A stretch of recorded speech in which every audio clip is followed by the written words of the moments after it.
Hello and welcome to Global News Today, bringing you exclusive interviews with leading experts every weekday here on Arabiya English. I'm Tom Burges Watson. Coming up on today's programme, the nightmare is over. The words of President Donald Trump as he addressed Israel's parliament today, where he was given a lengthy standing ovation. This as the last surviving hostages returned home from Gaza and a group of Palestinian prisoners were freed under the ceasefire deal that he spearheaded. Well, these developments and how they're likely to go down in history, as well as the findings of two pollsters, one Palestinian, one Israeli, all of that under discussion today.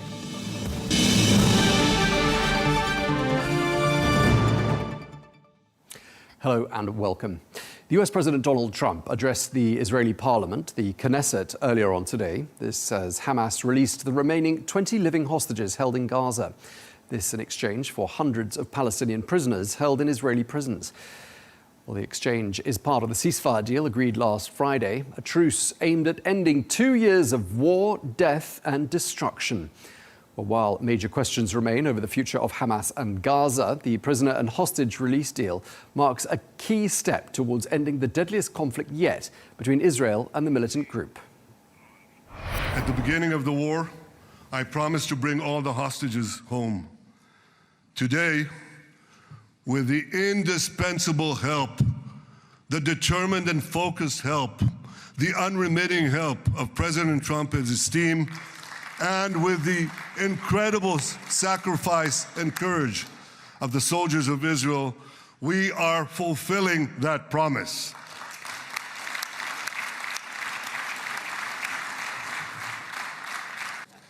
Under your leadership, we can forge new peace treaties with Arab countries in the region and Muslim countries beyond the region. Well, while Prime Minister Netanyahu praised President Trump's visit, not everyone shared the enthusiasm.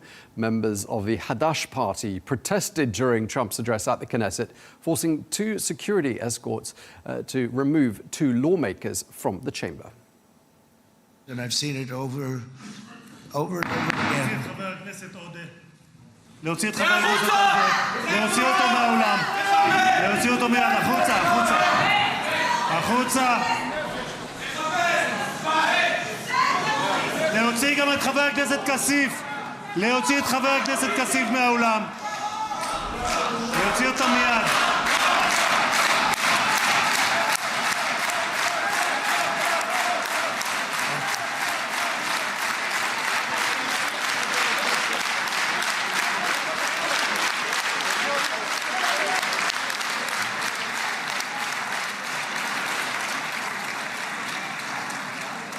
Sorry for that, Mr. President. Thank you. Please.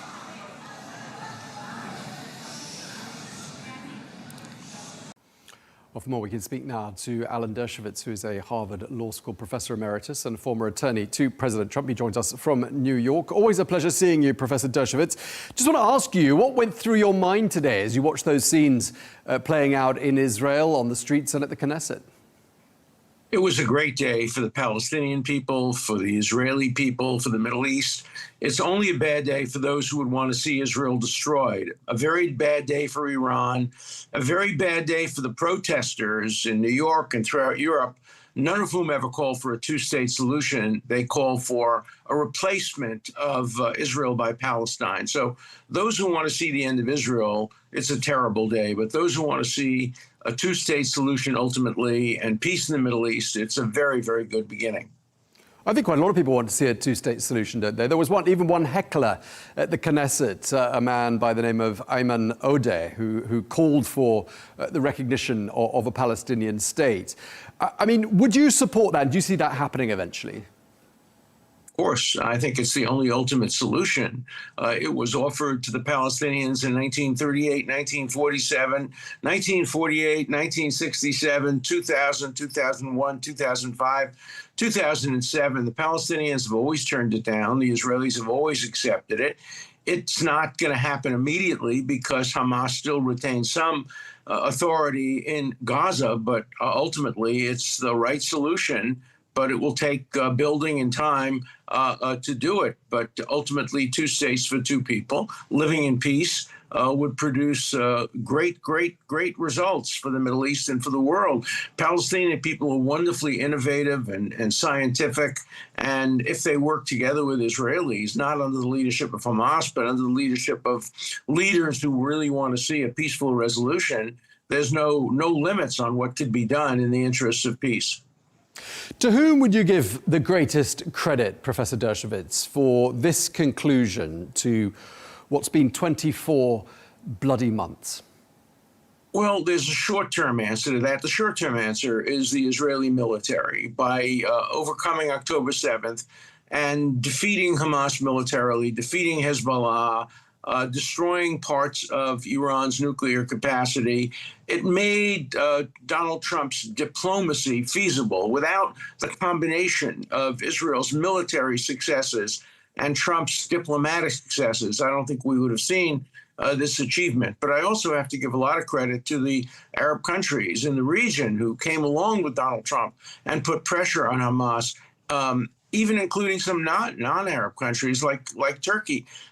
So you have to give credit where credit is due. You know, success has many parents, failure is an orphan, and this was a success. So the credit should be spread around to many people and institutions and nations. I was expecting you to mention one name, and you didn't mention him this time, but it's reported that you put forward Jared Kushner's name for a Nobel Peace Prize in 2021 for his role in Arab-Israeli normalization efforts. I mean, how instrumental has he been in these latest efforts? Very instrumental, and I plan to put forward, I'm one of the Nobel nominators for the Peace Prize. I plan to put forward not only Jared Kushner, but also Steve Witkoff, along with President Trump, for next year's Nobel Peace Prize. And remember that the Nobel Committee does, according to the will of Alfred Nobel, require that the winner of the Peace Prize be somebody who brought peace between countries, not within a country. And so it seems to me that these are obvious candidates for that kind of a prize. But Jared Kushner, my former Harvard student and friend for many years, deserves an enormous amount of credit. He came out of basically retirement from government and came back and really helped do this the way he helped do the Abraham Accords. And I played a very tiny role early on in the Abraham Accords and some of the other peace initiatives during Trump's first administration. So I saw Jared firsthand working, and he did an amazing job. He's an amazing young man. I'm going to come back to him in just a moment. I just want to ask you, though, for your reaction to the news that President Trump didn't get the Nobel Peace Prize this time around. Do you stand by the Nobel Committee and their decision perhaps to hold off till next year when there's, more fruit, so to speak, on the table? No, they should have given the prize to two people at this point. They should have given it to the woman who got the prize. She deserved it, even though she doesn't come within the will of Alfred Nobel because she didn't bring about peace between countries. But they can give the prize to three people, and they should have given the prize this year to Donald Trump and to the woman who got it. And next year, perhaps they can give it to those who helped bring about Trump's diplomatic successes, people like Steve Witkoff, and maybe even one person from the other side, from the Arab side or the Palestinian side. There'd be no objection to that as well, because peace requires, obviously, some degree of compromise on all sides. OK, so next year's Nobel Peace Prize could go, you think, to a group of individuals, perhaps the ones who've brought us to the point we're at today. OK, Jared Kushner, just going back to him, obviously, as you were saying, very much the architect, or one of the architects of the Abraham Accords. And his next goal is to bring about what he's called a new Middle East. What does that look like, do you think, Professor Dershowitz? Well, it looks like the Gulf states playing a major role because of their wealth and the way they've strategized their wealth. They have been absolutely brilliant in turning oil into artificial intelligence, science, and technology. And I think we see a new East focused on working together, building on the Abraham Accords, working together, Israel and the Gulf states. I think what we're seeing is a diminution of the impact of some of the other Arab states like Lebanon and Iraq and Syria. And we're seeing the center move south. and move toward the Gulf states. And I think that's a great development because the Gulf states are not ideological. They're interested in stability. They're interested in increasing their influence, they're increasing their wealth. They're interested in positive developments, whereas, at least in the past, Hezbollah in Lebanon and Iraq and Syria have been more interested in destruction than construction. So I think that movement south has been a very positive movement. We haven't mentioned Prime Minister Netanyahu yet, and I know you're a staunch defender of Benjamin Netanyahu, accusing some of his critics of having BDS, which you call Bibi derangement syndrome. Do tell me if I'm quoting you out of turn or misquoting you. But what do you see as being his future? Do you think his political future is tenable? What do you think is going to happen? Well, you know, Israel's a vibrant democracy, as evidenced by what happened at the Knesset today. Nobody can predict what the outcome of an Israeli election will look like. There have been, 4 or 5 elections over the past 6 or 7 years, and there's going to be another one coming up next year. And I think these recent developments will strengthen Netanyahu. But remember also that Bennett, who's going to be running against Netanyahu, contributed to this as well by making it possible for Netanyahu to make this kind of peace without fear of his government crumbling. So, you know, Israel's a very complicated democracy with very vibrant media and critics. So nobody can predict Netanyahu's future, but I think we can predict Israel's future. And I think Donald Trump predicted it very well in his speech today, saying it is a strong country, will be there forever. Anybody who tries to destroy Israel will fail. And I would hope that these useful idiots that are demonstrating all over Europe and Norway and Italy and other places for the end of Israel will understand that they cannot bring about that result, that they ought to devote their energies to actually helping the Palestinian people instead of hurting Israel. Now, it's been reported that you've offered to represent Prime Minister Netanyahu in the event that he appears before the International Criminal Court. And again, do tell me if I'm wrong. No, that's correct. Do you see that day coming? I don't. I think that in light of the fact that Khan, the former or the now suspended president or prosecutor, chief prosecutor, there now is very strong evidence that the only reason he issued these indictments was to deflect attention from the credible sexual charges against him. I think that the ICC has lost its credibility on this. And my suspicion is that this will not come to a trial. But if it does, I'm ready and able to go to The Hague and defend Prime Minister Netanyahu. I will do it with pride and with hopefully with success if it comes to that. But I hope it won't come to that. And of course, Netanyahu doesn't just have legal woes potentially at the ICC, he also has them domestically. And again, it's been reported that you've offered to give legal advice to Prime Minister Netanyahu on his domestic legal woes. Do you think, as some of Netanyahu's critics in Israel believe, that he looks more vulnerable, he would look more vulnerable in a situation like the situation we're in now, that the war in Gaza is over? Do you subscribe to that? I do not. I think that if he handles it well and takes responsibility for October 7th, the buck always stops at the very, very top, and moves forward and builds on some of these successes that he can endure politically. But, you know, his survival is not nearly as important as the survival of Israel as a vibrant democracy with equal rights for all of its citizens. That's the key, and I think that hope was strengthened today. And certainly President Trump made very strong statements today about Israel's permanence and endurance, and I would hope the protests against Israel would begin to dissipate and effort should be made to help the Palestinian people rather than to hurt Israel.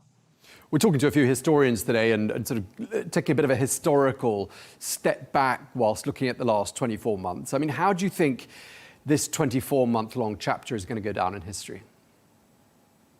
A tragedy, a totally avoidable tragedy. There was a ceasefire on October 6th. Hamas deliberately broke it. They broke it largely in order to prevent Israel from making peace with Saudi Arabia. They broke it in order to hurt Israel in the court of public opinion. To that respect, it succeeded. the fact that Britain and France and other countries have recognized the Palestinian state and given essentially the Palestinian people a reward for their support of Hamas is not a positive development. I think it will be seen as a tragedy that could easily have been avoided if Hamas had either not started the October 7th war, or if both sides had been more willing to come to the bargaining table with compromises earlier on in the process. Well, you mentioned the UK and other European countries, but you've also warned in the past that Israel has lost support amongst the next generation of Americans. That's something you're quoted as saying. I mean, do you see that now being reversed now that the war is over? No, I think it will be diminished to degree, but not reversed, because a lot of the opposition to Israel is unthinking opposition. It's just knee-jerk opposition. It's opposition to Western democracy. It's opposition to capitalism. It's opposition as strongly to the Gulf states as it is to Israel, because these radical protesters hate Qatar and hate Saudi Arabia and hate the Emirates as much as they do Israel. They've been focusing their attention on Israel, but their real focus is on free market economies, democracy, Western values, Judeo-Christian Islamic values. These are people who are enemies of peace and enemies of decency. And so I think that the protests will continue. They'll just be somewhat differently directed, but they will still be opposed to the United States and to the values reflected by the Abraham Accords. These are against the Abraham Accords. Yeah, I mean, just lastly, I mean, obviously 67,000, although the number is disputed, I know, by Israel and others.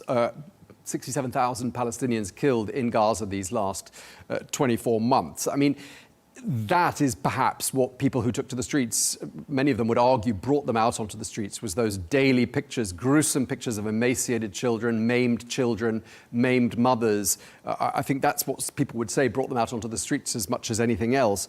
But would you say all of this, just to sort of wrap up this conversation, has damaged Israel's international standing?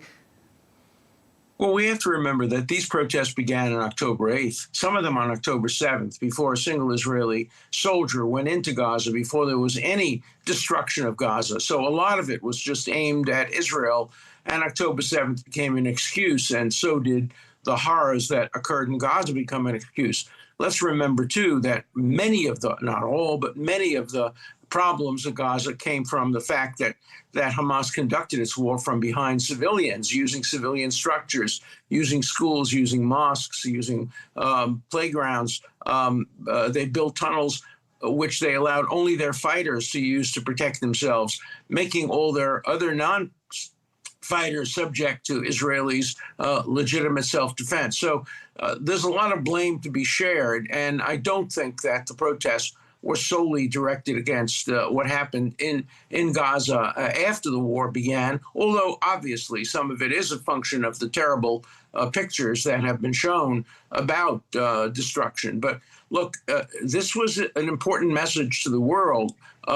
Israel wanted to send a message that Jewish blood is no longer cheap, as it was during the Holocaust, as it was in many other instances, as it was on October 7th. And if you attack the state of Israel, if you attack the Jewish people, you will pay a heavy, perhaps disproportionate price. Some could argue it was disproportionate, but it was historically mandated by the fact that Jews have been subject to pogroms and Holocaust and genocide over so many years. And unfortunately, the price was paid by the citizens of Gaza, many of whom were innocent, some of whom were not, some of whom were complicit.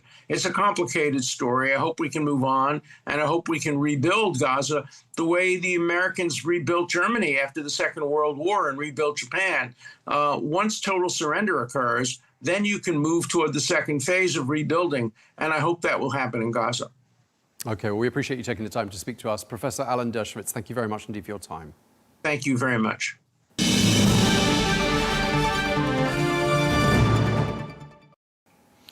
Well, for more now, we can speak to Elon, who's a former Israeli ambassador and consul general to New York. He joins us from Tel Aviv. Thank you very much indeed for taking the time to speak to us. We heard President Trump today there at the Knesset saying the war is over, the long and painful nightmare is over, he said. I just wanted to see what your reaction was. How does that feel?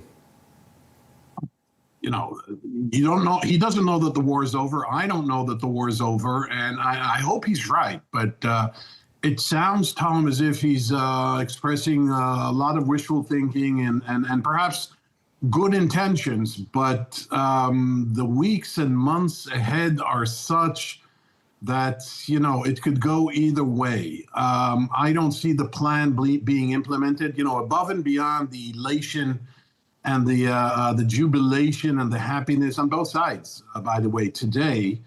And beyond the ceremony in Sharm el-Sheikh today, you know, when it comes to the nuts and the bolts of the next phases, of the next points in his 20-point plan, they seem almost intractable. And so I don't know. The war may be over, even though the ceasefire could break at any moment. But I'm less optimistic and much more skeptical about the next phases here. Yeah, I noticed that you were skeptical in some of the commentary I've seen where you've been quoted in the last couple of weeks. And I just want to ask whether, you know, perhaps there is a perception that up until this point, however, you know, all sides have been more or less honouring the terms of that 20-point plan. What's your thoughts then? Well, look, we've been in this opera before. There was a ceasefire deal struck in January of 2025. And it had multi-phases. By the way, it looks very similar, almost identical to this plan. It had a first phase, which was a ceasefire and a hostage/prisoner exchange, and then a second and third phases that dealt with post-war Gaza, reconstruction, humanitarian aid, a gradual Israeli withdrawal, and so on. 2 days before the end of phase one, on the 18th of March, Israel violated that agreement. And so while I'm not saying both cases are analogous and I'm not saying it's the same scenario necessarily, I'm not a pessimist by nature, but I just look at the agreement. It is so ambiguous. Hamas is supposed to disarm. No one knows how it will disarm. There is supposed to be an Arab provisional force, so-called in the agreement, international stabilization force, to be made of Egypt and Saudi Arabia and the United Arab Emirates and Jordan, to go into Gaza and replace Hamas and extend governance. I don't see that happening unless Israel fully withdraws, and Israel will not fully withdraw unless Hamas fully disarms. How Hamas will disarm, whom will they give their weapons to, remains very murky. Now, under different conditions and circumstances, this could have worked. If there was a minimal amount of trust, if there was a minimal amount of goodwill. Both ingredients are conspicuously absent here. So let's not forget, Tom, this is an agreement that Mr. Netanyahu did not want. There's a reason he is not in the ceremony in Sharm el-Sheikh. He did not want this because he understands that this agreement makes a link or creates a linkage between the West Bank and Gaza, as was the case for many years until he somehow severed that link. And he was coerced into this agreement. And so his motivation, his incentive, his willingness to proceed is questionable. Right, and just a few days ago, you're quoted as saying, I've been in an article that you yourself wrote, that Netanyahu does not want peace, and it's as simple as that. And I'm wondering, just joining the dots here, I mean, there are these critics of Prime Minister Netanyahu out there. Over the last 2 years, they've been saying, as soon as the war ends, his time is up. And I'm just wondering whether you subscribe to that and how widely held that opinion is. It's widely held, but I'm sorry just to be skeptical again, Tom, but experience taught me that when it comes to this man, Netanyahu, and his political acumen, which is impressive, not to downplay his chances. I, for one, never thought he would survive the calamity and the catastrophe of October 7th. I thought he would resign. I thought he would indicate that he would never run again. I thought he would be toppled. None of those things happened. Not only did they not happen, but he refused to take responsibility and be held accountable for the worst attack in Israel's history, the worst day in Israel's history, under his watch. To this day, he's blaming the military, blaming the security service, blaming the intelligence, blaming Iran, blaming the Martians, blaming the Klingons. I don't know who he's blaming, but he is not responsible. So yes, there is this general notion supported by multiple and consistent polls that show that 70% of the public is against him and want him out.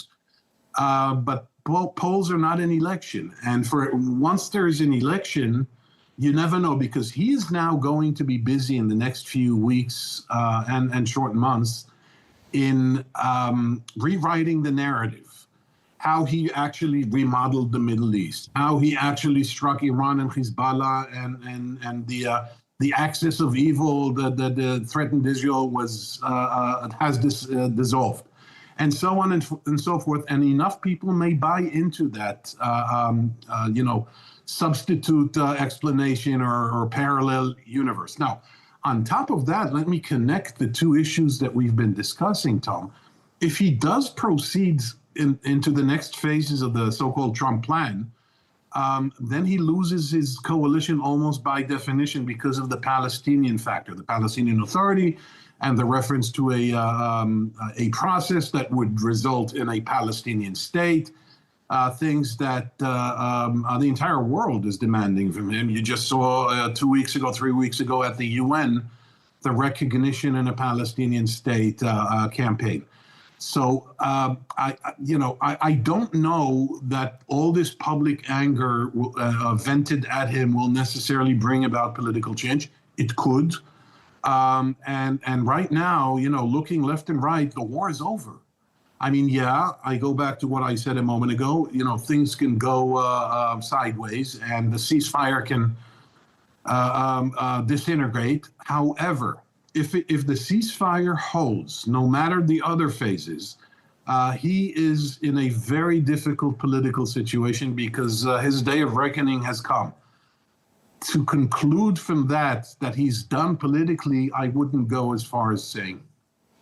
Okay, but I mean, clearly a lot of the public anger directed at him would have been related to the fact that hostages were still being held in Gaza. They've now been freed, and he's just had this big boost in the form of, Israel's staunch ally, President Donald Trump, standing beside him and addressing the Knesset. I mean, wouldn't all of that have given him quite a significant boost in the eyes of the Israeli public?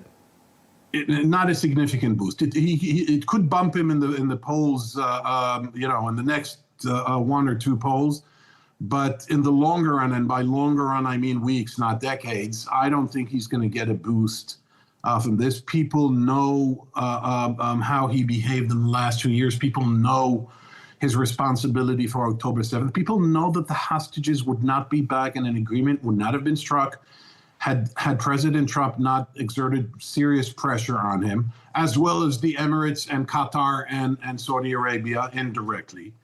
And so I honestly don't think he's going to get any kind of boost from this. I mean, even before the 7th of October, 2023, I mean, there was a lot of division in Israeli society. There were massive protests. I just wondered whether, on balance, this 24-month-long war and nightmare, as it was described by President Trump, has had the effect of uniting the Israeli people around something and around their prime minister. Have you seen that at all? No, not at all. What they united, and you just referred to that a moment ago, Tom, what they united was about the hostages. And there's anger at Netanyahu for prolonging the war for political reasons. Otherwise, his coalition would have crumbled. There was a unity in support for the families of the victims of October 7, 2023. And the soldiers who've been killed in the last 2 years of war in Gaza. None of that, I can only judge by polls, none of that has been translated into any kind of support for Mr. Netanyahu. So yes, in the immediate run, he can get credit from the right, by the way. He's not getting any votes from the center or the left. He could get a short-lived bump in the polls, but I don't think that's sustainable in the longer run. I think people will demand answers now. And there's another thing you just alluded to, and I think it's an important thing that you alluded to. That is the divisions that you described in Israel. That was a constitutional coup that he instigated throughout 2023. And I think there's an 80-90%, this is ballpark figures, 80-90% overlap between the people who demonstrated then and the people who've been demonstrating on the issue of the hostages.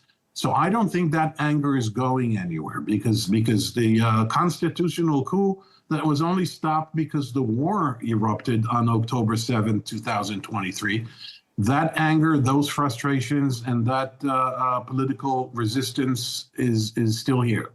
Whether or not that will be translated into a potent political movement, I don't know.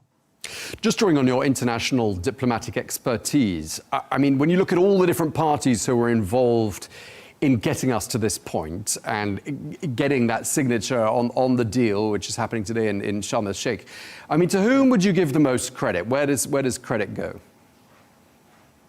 There are two ways of looking at it, one positively and one negatively. Positively, the credit needs to go to Donald Trump because he did something that American presidents before him did not do and avoided doing, and that is pressure Israel. He basically cornered Netanyahu, put him under severe pressure 2 weeks ago in Washington and said to him, you agree to this and you agree to this now and you agree to this publicly. I don't trust your inside the room pledges of support. You come out with me and you say that you subscribe to this plan. Had it not been for that pressure, we wouldn't be having this conversation, Tom. Now, the negative protagonist here is Netanyahu himself. When he attacked Qatar on September 9th, supposedly going after those 3 Hamas negotiators / terrorists / activists / political leaders, call them what you want. When he went after them, he seriously, in a major way, angered Trump. Because Qatar is regarded as an American ally, because the U.S. has an Air Force base there, and because the Trump world, let's call it that, has a lot of investments and business and financial dealings with Qatar. And so when Netanyahu did this out of sheer hubris, that brought President Trump back into the mix. And he re-engaged to the point that we are having this conversation, you and I, today, in the background, and in our background is the agreement. So, you know, Netanyahu deserves the negative credit for going one bridge too far, so to speak, in Qatar, but the positive credit has to go to Donald Trump. Just lastly, do you think history is going to be kind to Benjamin Netanyahu? No. You asked for a short answer. I didn't ask for a short answer. Do tell us why you've reached such an instant conclusion. History will note that he was the longest-serving prime minister, and history will note that he had a very solid political following that did not fail him. And history will note that he had very impressive political acumen, but history will also note that he's a failed statesman, that he brought Israel into a situation of unprecedented isolation, that he made Israel into a radioactive brand from a startup, high-tech, state-of-the-art, cutting-edge technological hub into a country that's condemned and admonished all over the world. History will also be much less kinder to how he managed relations with the U.S. Forget the speech that Trump made today. I'm talking about the duration of his tenure as prime minister. Support for Israel in the U.S. is dwindling. He sacrificed one of the most important tenets of Israel's relations with the U.S., and that was bipartisan support by aligning himself squarely with the Republicans, and the Republicans are now owned by Donald Trump. And so if Donald Trump changes his opinion, as he did 2 weeks ago on this deal, Netanyahu has no choice but to go. So his maneuvering room was narrowed to the bare minimum. So I don't think history will be kind to him. Maybe in 50 or 60 years, when a longer, farther perspective is there for those historians writing in 50, 60 years, things will look somewhat different. And he does have some achievements. But in general, I mean, the short history, I mean, the one that'll be written in the next 5 to 10 years will not be kind to him.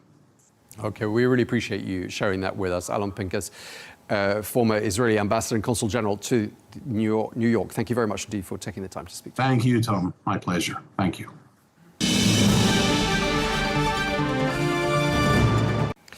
Well, let's get perspective from Gaza now, and we can speak to Adib Khaled Jarada, who is a Palestinian football player who joins us now. Really nice to have you with us, Adib. I gather your nickname is Bibo, so perhaps that's what we'll call you during this interview. Just tell us, we heard President Trump say, the war is over, the nightmare is over. How does it feel? Yeah, I feel so happy because the country is finally see the peace after 2 years ago. I hope that I hope to see the peace. I hope to see many kids or people see the peace. Finally, we did it. I need to feel safe. I can't feel the safe after 2 years ago. I see the shot. I see the bomb. Yeah. Now I want to say thank you for everything. Yeah, I need peace. You want peace? You know me. Yeah, I need peace. I'm peace man. What's been the most difficult part of these last 24 months for you? Oh, difficult part. Yeah, when I lost my friend, it's the most important. I feel the darkness. This is the best friend. His name Muhammad. I lost since I think 6 or 7, and also I lost my home. Yeah. You lost your friend and you lost your home. Tell us about Mohammed, your friend. Yeah, he's my best friend. What happened? He's getting on drone. He wants to go to find some to family, and when we go, he's killed. When did that happen? On a Rashid Street. On a Rashid Street. Okay, and now you're inside a house. You lost your home. Where are you now? Where are you living? I'm in a cafeteria on the beach now. I'm in a beach on the safe side now. This is a build. Is a cafeteria. It's called on a Rashid Street. And he's built on last 3 months. I don't know, but he's startup now. It's been a very difficult time for you and everybody in Gaza. Today, are people looking happier? Are people smiling? Yeah, many people smiling because finally, many people on myself. I'm going on street when the peace is done. We're alive. I can't imagine that. This is unreality. You can imagine that. I can't imagine that right now because yeah, I feel all the time to suffering. I feel suffering. Yeah, you can imagine that. Now the peaceful is a good thing, and I see many people keep smiling because the war is lost everything. Now many people are feeling free, imagining in the future. It's amazing. It's amazing. I can't imagine that. I can't feel anything. So yeah, it's hard, but it's good. You can imagine that. I can't feel to show the happy. You can imagine that. Well, that was Adib Khaled Jarada, a football player, joining us from Gaza City. And obviously, there were a few interruptions on the line. So thanks for bearing with us.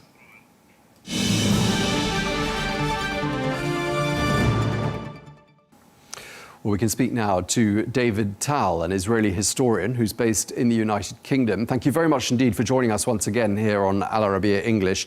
A lot has happened since you were last on our channel 13 months ago. But just looking at today's events, many emotions, the joy at the hostages who came home, the sadness at those that didn't. Probably a little bit too early to judge, but how do you think history will look back on this chapter? I really hope that this is the beginning of a new era. It's very difficult to be optimistic in the Middle East. Optimism is a quite rare commodity, precious commodity. But it might be really an opportunity to start a new leaf in the history of the Middle East and the history of the Arab-Israeli conflict. It could be possible, but again, the difficulties, the blocks along the road are quite high, so it's really a bit too early to predict. Right. I mean, President Trump is confident that the ceasefire is going to hold for now. I mean, do you think that side of things? I mean, you know, do you think you agree with that assessment? Yeah, well, it's when President Trump says that the ceasefire should hold, then it would hold. And to a great extent, today's events are the almost direct result of President Trump's intervention. To a great extent, it was his actions that led us to this day, to the ceasefire, to the exchange of prisoners, to the return of the hostages. And because President Trump has quite a lot of influence on both sides, but mainly on the Israeli side. And right now, the continuing of the ceasefire depends quite a lot on the Israeli side, the way Israel would react to various measures that would be taken by the Hamas, by the Palestinians in the Gaza Strip, that Israel could interpret, for example, as the violation of the agreement, which might lead to the breakdown of the ceasefire. So a lot really depends on President Trump and the leash, I would say, that he would give to Israel. And right now it seems like he is quite determined to force almost Israel to maintain the ceasefire.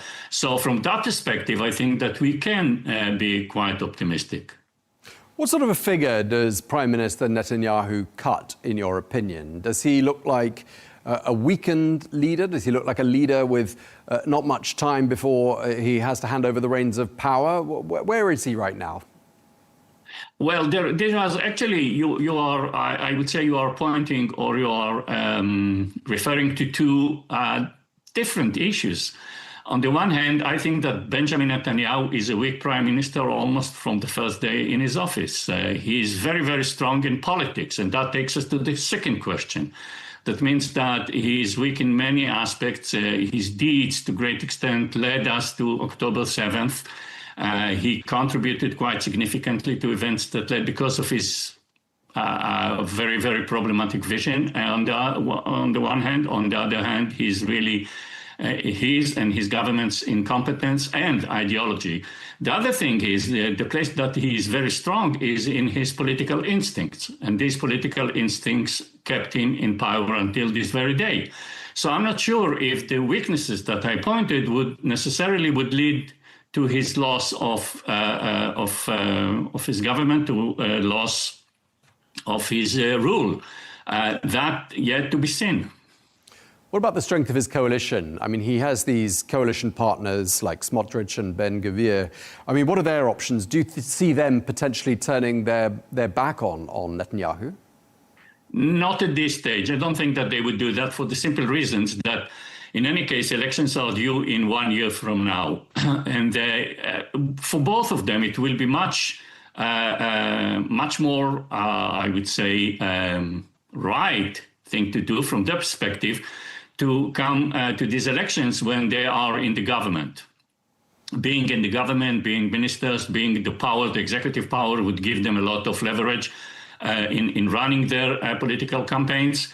And I don't think that they would want to lose that position of power toward the election. So even if because of that, and by the way, the reaction right now to the whole exchange and the whole ceasefire, which defies fundamentally almost everything that they called for before, a few months ago, the fact that they remain in government, they barely object, they raised their hands against the exchange, the agreement.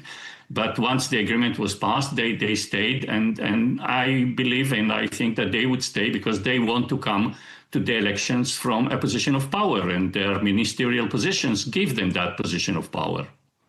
What's the state of the opposition like in Israel right now? I mean, do you think perhaps looking ahead to 2026, Yair Lapid is a possible contender?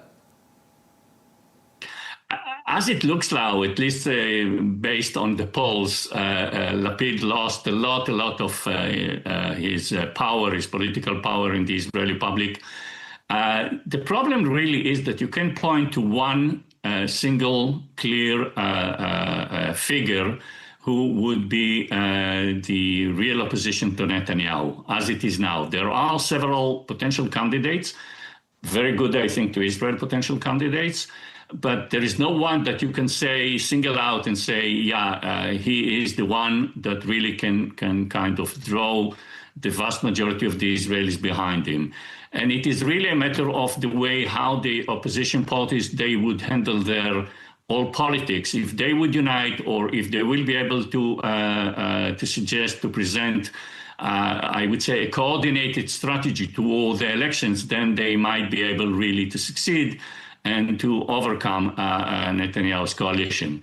But right now, the opposition doesn't seem as if they had really a clear course and a clear path. But again, we are not really in the election campaign, so it's a bit earlier to say. We need to say when the elections would be announced officially, I think things will be clearer. Last time we spoke to you was 13 months ago in the context of the Hezbollah pager explosions. And I mean, at the time, that sounded like and looked like a great coup for Prime Minister Netanyahu and for his intelligence services. And he's had some other intelligence coups since then, what looks like the total infiltration of Iran, for example. I mean, do the Israeli public give Netanyahu credit for these sorts of things? Are they perceived as being major historical achievements for Israel? There are those who think that this is really Netanyahu's deeds that led to these achievements. But on the other hand, many Israelis say if you want to claim credit for the success, then you need to claim also credit for the failure. And we need to remember that Netanyahu did not really take responsibility for the October 7th events and the events that came immediately after that. So the Israeli opinion on that is quite divided. Most of the Israelis believe that Netanyahu is to be blamed for October 7th. And many Israelis, I don't know exactly how many, really say that if you want really to claim credit, then you need also to claim responsibility, which he didn't do. So opinions in Israel are divided really over that issue as well. What's public opinion in Israel like towards the idea of a Palestinian state? Well, now it's really a difficult question in the sense that after October 7th, the level of suspicion, of distrust toward the Palestinians, all Palestinians, is very, very high. And again, the Israeli opposition to the two-state solution is not, I would say, profound. It is not that the Israeli public as such opposes the idea of a Palestinian political entity. In 2006, Ehud Olmert went to elections under the platform of separating from the Palestinians. He won the elections. And what came after that led the Israelis to really to ask, is that the right solution for Israel? Considering the Palestinian reaction, the fact that the Gaza Strip, for example, after the disengagement became a terror base, the fact that also in the West Bank we can see a lot of terror activities against the Israelis. So Israelis are questioning the two-state solution, not fundamentally, but they're afraid that such a solution under the present circumstances would just lead to a renewal of October 7th. In the beginning of this interview, you said you were somewhat skeptical about how things might evolve. I just want to ask you, I mean, if we put on our optimistic hats and try to be optimistic about how events could develop. Do you see perhaps a scenario in which everything that's happened in the last 24 months is somehow a catalyst towards a better and more stable future, not just for Israel, but for the region? I would say that I don't believe that there is almost no one who really want to believe that and to hope for that. I think that the key issue is what will happen in the Gaza Strip. If the Gaza Strip would become what it was supposed to become in 2005, the kind of the Singapore of the Middle East, if that would happen, if the recovery of the Gaza Strip would turn the Gaza Strip into a very calm, very rich, very prosperous civilian site, then I think that we have a very good chance to move ahead and to resolve the, I would say, fundamental problems of the Arab-Israeli conflict of the Middle East. So it depends really how things would evolve in the Gaza Strip. Right now, I would assume that the key point, the place where everything will be decided for the future, is how things would develop in the Gaza Strip. That is the, I would say, the crucial point. So it's all depends on what's going on. And here, as I said, I'm not sure if the Palestinians would seize, once again, another rare opportunity to show that they can manage their affairs without resorting to violence in a way that would frighten many Israelis. If that would happen, if the Palestinians would be able really to recover, to restore the Gaza Strip, to rebuild the Gaza Strip in a peaceful way, to turn the Gaza Strip into a peaceful place, then I think that the next question about the two-state solution would become once again relevant. Okay, well, David Tal, Israeli historian based in the UK, thank you very much indeed for your time today, sir. Thank you for having me.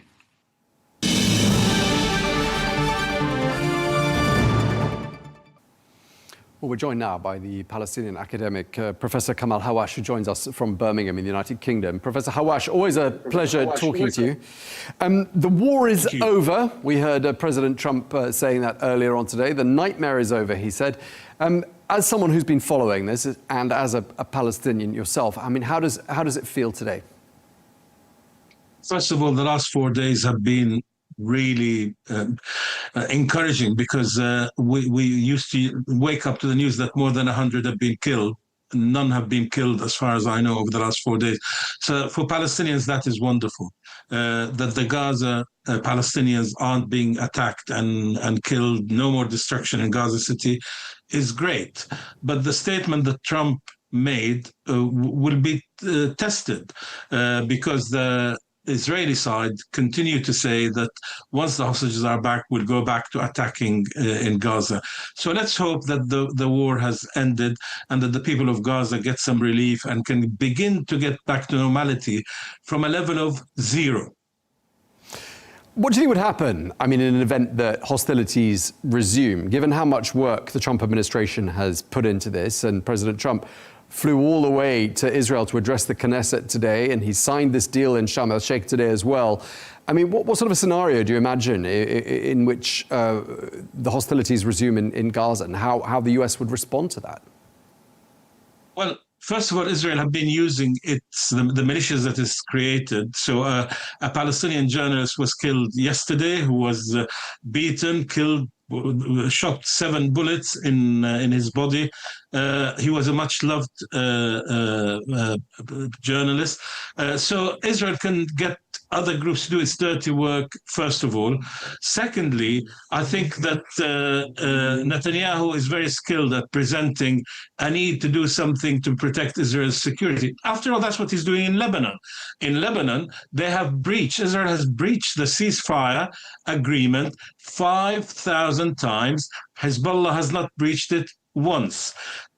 Now, I think you have a good point here, that the fact that Trump has come in person, has promised there will be no return to war. He's looking beyond just Gaza, and in a way that's unfortunate, because the focus should be on rebuilding Gaza and giving Palestinians relief. But he wants to see what he calls peace in the Middle East. He wants to see more Abraham Accords signed. So that would imply that he will not be happy if Israel went back to aggressive tactics in Gaza, and indeed stopped maybe the flow of aid, stopped rebuilding material going in, all of that. So there is a chance that Trump can say to Israel, no, you cannot go back to doing that. We will see.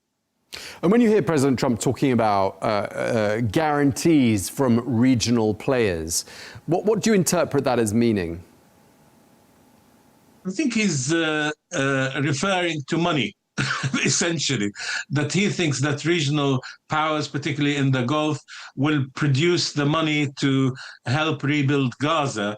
But also, actually, hidden behind all this is what Jared Kushner is doing, who is trying to make sure that he and some of his friends benefit from the rebuilding of Gaza in terms of, he saw this as a piece of real estate, but that they want the money to pay for all of this to come from the Gulf countries. Of course, the Gulf countries want to help the Palestinian people. That is their priority. They want Gaza to be free from occupation and that people get back to a semblance of normality.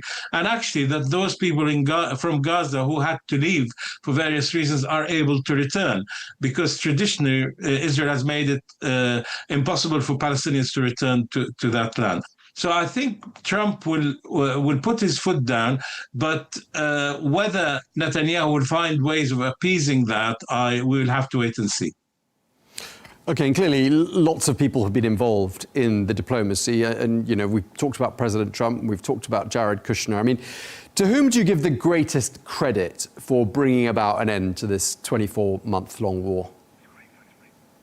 I think we have to acknowledge the role of Trump, undoubtedly, because when Biden was in power, he did not bring peace to the area. He didn't ensure that all the prisoners of war were freed from captivity in Gaza. So you have to do that because at the end of the day, I think we all would normally say the only person who can stop Netanyahu is Trump, and it appears that he has done that.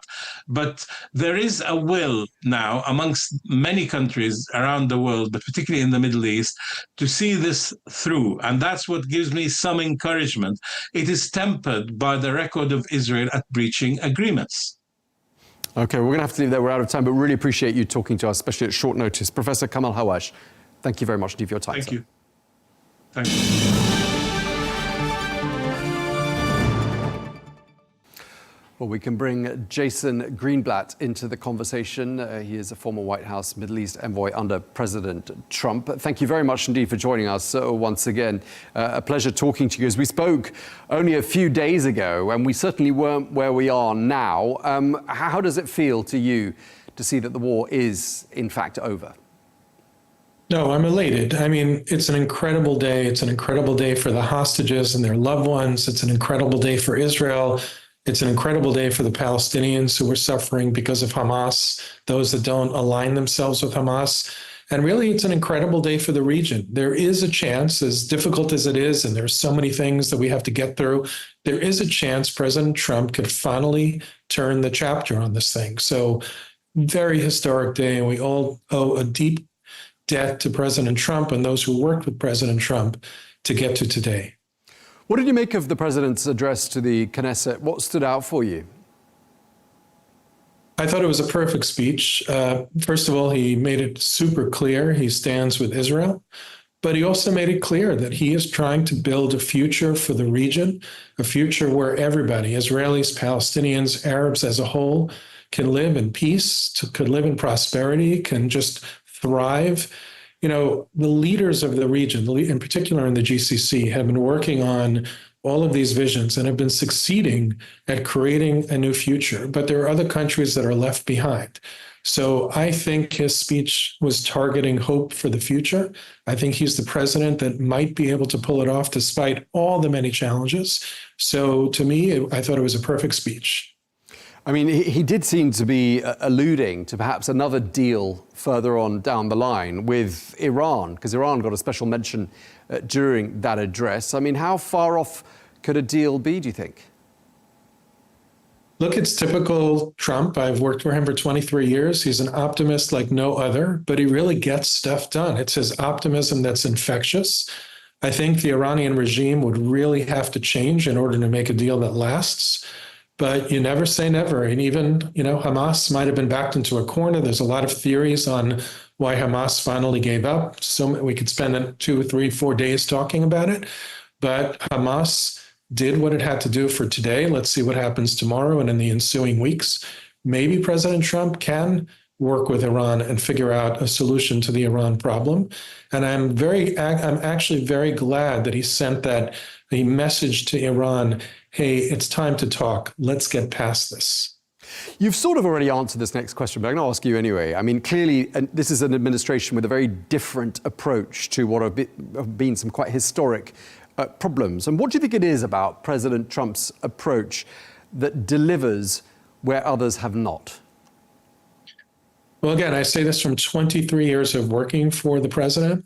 He doesn't take no for an answer. If he sees a brick wall, he will ram through it. He's an extraordinarily optimistic person, but he also understands reality. He's not a diplomat. He doesn't speak in diplomatic terms. He speaks in reality. He understands problems very quickly. He comes up with creative solutions. Sometimes he makes people uncomfortable with his ideas. But the truth is, if you have a typical diplomat, let's say I'm a former lawyer. If you have a lawyer sitting at the table and you're the one in charge, you're not going to make progress. You need a guy like President Trump with his infectious optimism and drive and ambition and dreams and hope to get things like this moving. Clearly, there are challenges ahead. What do you identify the biggest potential pitfalls as being in the weeks ahead? I think one of the biggest challenges will be, where is Hamas going? Will they really demilitarize? Will they allow the Palestinians in Gaza finally to breathe? Will they allow a government to actually run the place, to start rebuilding, to feed them properly, to house them properly? Or do they still have an aim to destroy Israel and not give up their arms and want to continue to fight? I sit in a unique position where I hear everything on the Arab side, including the Palestinian side, and of course the Israeli side, and neither side trusts each other. Everybody's worried, but at least today they took the first step. My wonder, my concern, my apprehension is, will Hamas take all the necessary next steps to allow Palestinians to thrive and prosper in Gaza? With President Trump, I think there's hope. You suggested in an article written about 10 days ago in Semaphore that there's a new approach that we're seeing towards Israel from some of its neighbors, and you mentioned Lebanon and Syria. I just wondered what makes you think that there is a different approach, and are we looking, do you think, at a broadening here of the Abraham Accords? Well, I certainly hope so. I mean, if you take Lebanon, it's because Israel managed to, I don't want to say decapitate, but certainly severely weaken Hezbollah, that Lebanon now finally has a chance at thriving. Lebanon was a great country. It has great people. It has great things to offer the world. And with Hezbollah largely gone, I mean, there too, we have an issue. Can they disarm Hezbollah? There's a potential future and a partnership between Lebanon and Israel, whether it becomes an Abraham Accords 2.0 or not. If there's partnership and peace between the two nations, they could all thrive. The same with Syria. The jury's still out on the leader. We'll see. So far, there's mixed results. He's doing some interesting, good things, but he also has some issues. But even there, the Syrian people have suffered for so many years. So few people paid attention to their suffering.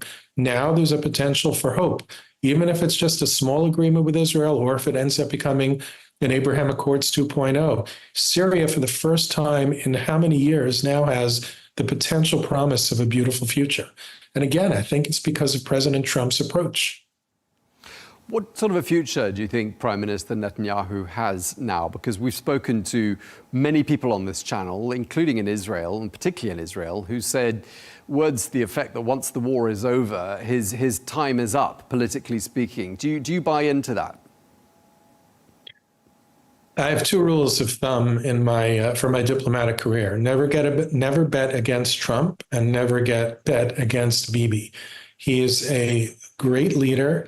He may have made mistakes, according to many people. Some people will blame him for October 7, but he has shown what Israel is capable of. He's led Israel to this point. Yes, of course, with President Trump, leading the way.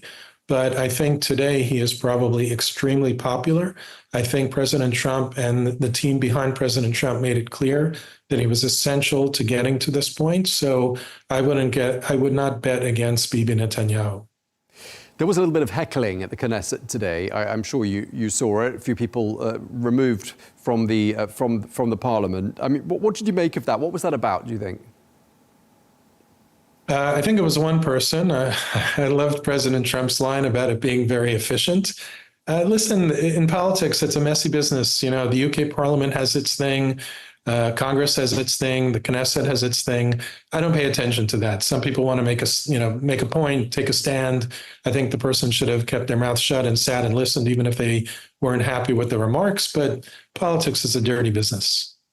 All right, well, we're going to have to leave it there. We're out of time, but really appreciate you taking the time to speak to us. Jason Greenblatt, thank you very much for your time, sir. Hey, thanks for having me.